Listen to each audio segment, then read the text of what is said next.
Bayangin tengah malam di Laut Maluku. Yang kamu dengar bukan ombak, tapi suara kayak orang nyanyi dari bawah laut. Indah, tapi ngeri juga. Bro, lu pernah dengar laut bisa nyanyi? Nih, bukan film Disney ya. Ini beneran kejadian di Maluku. Kadang nelayan dengar suara, panjang.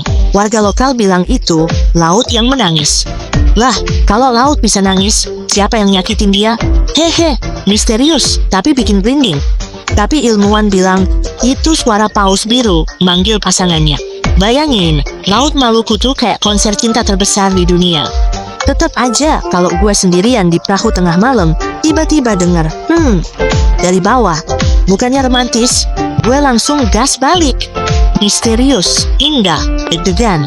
Laut bisa nyanyi, kita bisa belajar, tapi juga respect. Pernah dengar suara laut? Cerita di komen ya. Hahaha.